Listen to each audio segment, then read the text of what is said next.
as you spoke about collaborative learning and cooperation learning, I think our platform Teachers Help Teachers propagates collaborative learning. Wonderful. Where we Wonderful. urge every educator that if we have 2 million educators, so if each educator comes up on the platform to share their resource, so you can imagine the amount of resources that we would actually generate for the future educators to share and learn from. And now this is again a necessity. Yes. Because with so much of information coming to us all the time, we are literally suffering from information overdose. So it's not possible for a single human being to be the be-all and end-all of education. And know all of education. So I do need to learn things from A, B, C, D, including, of course, my learners. Because they are our greatest teachers, and they will come up, if you allow them to, they will come up with the kind of questions that will make you search for answers and grow as a professional. Very true. Ma'am, one more aspect about this book excited me was that every chapter in the book has an activity, it has an exercise, and a section entitled saying, telling it to children with story. So, how did you manage to incorporate that aspect? What made you think that you should have that section which says telling it to children with story? It's really interesting. We human beings wish to believe that we live our lives on the basis of facts and true stories. But the truth is that we live our lives based not on facts, but on the stories that we have heard and which we have imbibed. Our entire worldview is based on stories. Therefore, one of the greatest mythologists of all time, Joseph Campbell, rightly says, our myths are our reality. By myths, I do not mean in the derogatory sense of falsehoods, but the stories that we listen to. British writer Terry Pratchett, he says, importantly, change the stories to change the world. So is that why you took up storytelling? That's exactly it. So I feel that when we are working with children, and our Storytelling Association, Wordfully Yours, tries to inculcate 3 literacies among children in a very informal and fun way. We don't believe in doing storytelling in a preachy way, because I think that just takes away the joy of storytelling. So we try to inculcate social literacy, social justice issues, awareness of society, psycholiteracy, awareness of self, and eco-literacy, of course, in awareness of your ecology and the environment. There are some amazing stories which do this. And now the market is flooded with stories that you can really pick and choose if you really wish to make a kind of change. I'll give you a personal example.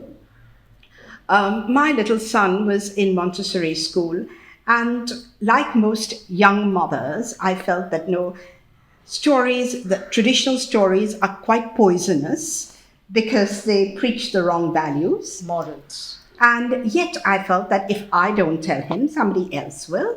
So I did. But I would balance that out with a counter narrative. So if there was one narrative which was basically very sexist, like all our Cinderellas and Snow Whites, they can't do without their Prince Charmings to come and rescue them, I would balance that with a story where a girl would be powerful. And his Montessori teacher would tell him, Jayan, please eat your breakfast. You're so playful. How will you grow big and strong? Don't you know that in all the stories your mom tells you boys have to go and rescue girls? And he says, no, that doesn't happen always. That doesn't happen in Paperback Princess and Angela's Aeroplane. And he went on with giving her a whole list of stories she'd never heard of. So by doing that, we can literally prevent children from imbibing racist, sexist, classist, casteist, ageist values. And we can really teach them to respect other human beings without wanting them to be mirrors of themselves. So I think storytelling is hugely important and extremely powerful and great fun. Yes. So sometimes we leave out the end and we ask them to provide the end. We make kids do a lot of creative writing. And we make kids also talk about things. So one day I told the story of, at the SNDT library, I narrated the story of Snow White and the Seven Dwarfs, and I asked the group, what would Snow White be if she was actually chocolate brown? And one little kid said, then she wouldn't have got her Prince Charming. Oh. And that was a 4-year-old girl. And she was brown in color. And I said, no, I think maybe the white prince would go mad over her. Maybe she'd have a brown prince, or maybe she didn't even need a prince. Absolutely. Because brown is beautiful. What you are is beautiful. And this little one looked at me as if I'd lost it. But interestingly, when her mother came to pick her up, she ran to her mother and said, Mum, this auntie thinks I'm beautiful.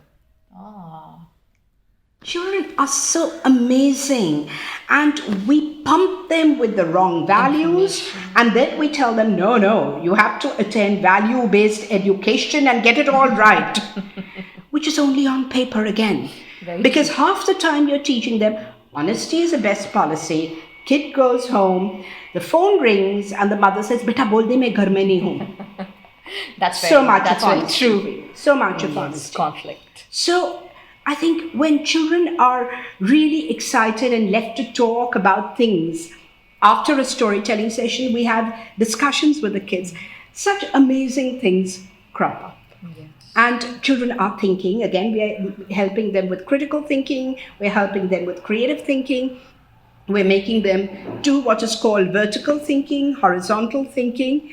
So there is so much you can do during a storytelling session.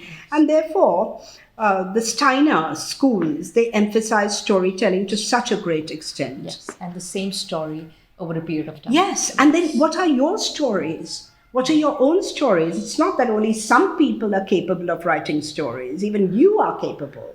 So you get them to really talk about themselves and introspect and get aware of their own emotions and feelings. Like sometimes we tell children, draw your anger and color it. Now, immediately the idea is, and we say your anger doesn't have to be red. But the picture red. Yes, comes. the picture red comes to mind immediately. But then what the children actually draw is amazing. Even the shapes are amazing. And then, do you like this guy? Do you like the one you've drawn? No, we don't. So how do we deal with? So here you are empowering children to deal with their own emotions, their own anger, jealousy, whatever, without saying it's good or bad. All of us Absolutely. experience it. Absolutely. But when you give the children this kind of freedom, Dialogue. they are becoming aware Conscious. and psycho-literate. Very true. In that Very sense. true. I think, ma'am, what you have shared with us are some of the most practical tips that every teacher in her classroom can follow. Simple things like bringing in gender bias. These are the things which we unconsciously, unknowingly bring into our classroom. And these are the children who then grow up with the same gender bias in Absolutely. the society. And it goes on as a legacy, but actually it's not. So if we educators, we are products yes, of our own conditioning. Absolutely. And so often we don't even give a second thought Yes. to the things we do. I mean, you may laugh at this, but I have a big issue with parents buying their girl child Barbie dolls. and pink clothes. Yes, pink clothes, Yes. but Barbie has the wrong statistics. If she were a live woman, she'd fall on her face. When you give that to your kid, you are giving a very powerful subliminal message. This Picture is perfect. what beauty is. I'm defining beauty in the terms of Barbie. Then no wonder they go through all kinds of fad diets and all kinds of hazardous things also to their health to look like a Barbie. And of course, she's got a dumb ox of a boyfriend, Ken.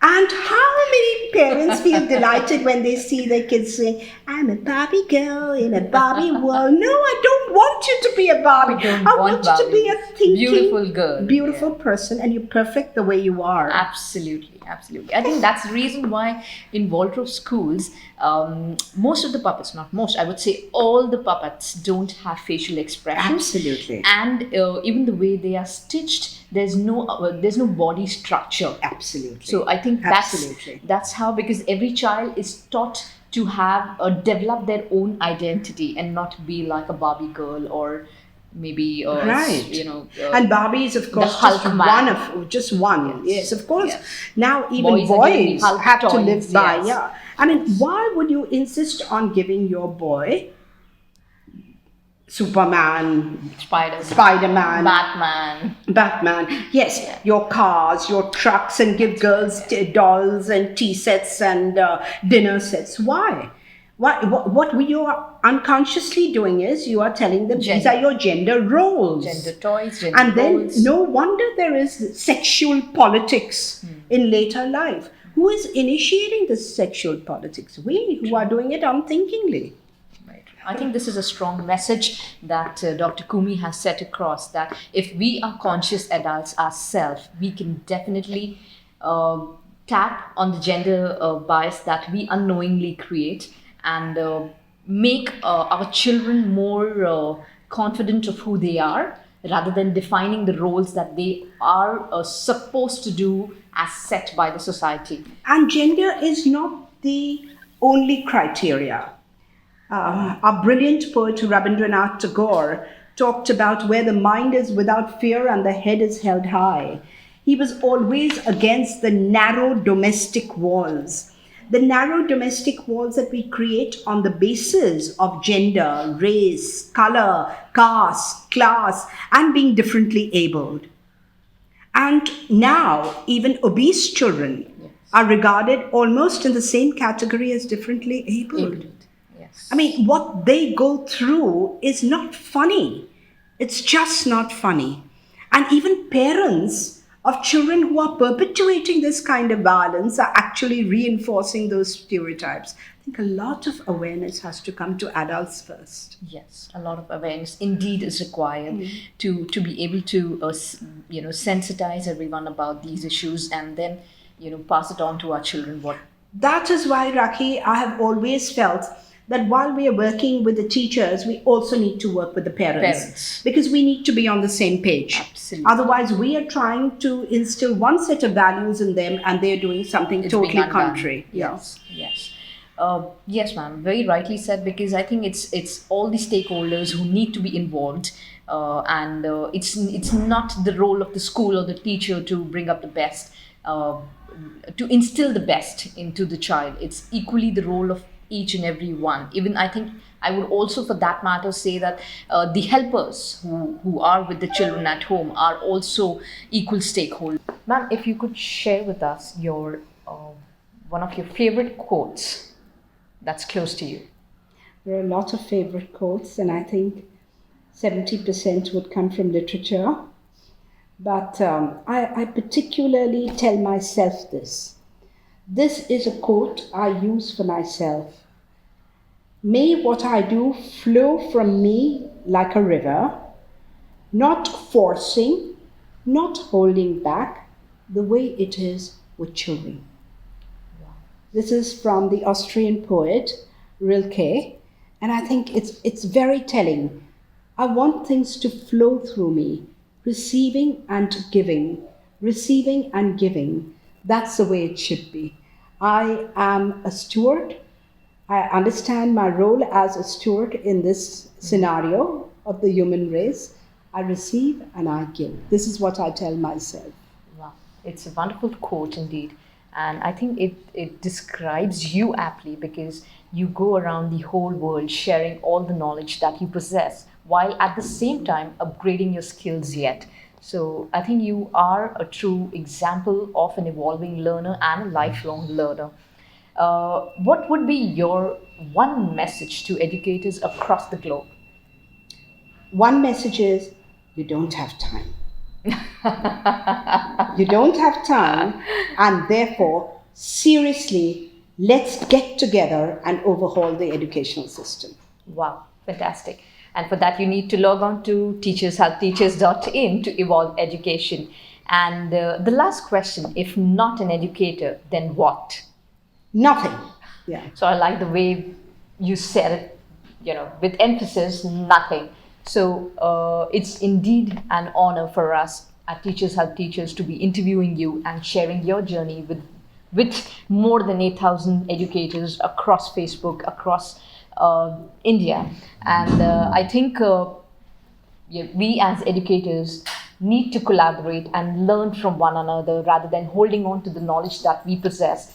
As Dr. Coomi rightly pointed out, that cooperative learning and collaborative learning is the new way to learning and helping our students evolve. It's perhaps the only way, Rakhi. It's perhaps the only way. Absolutely. So I hope we educators get this message and are able to contribute in our own little way and make this world a better place. So I would like to really thank you, Dr. Coomi, for your time and sharing valuable insights with the educators community and helping us evolve ever. Thank you so much. Thank you, Rakhi. It's been a pleasure. Same.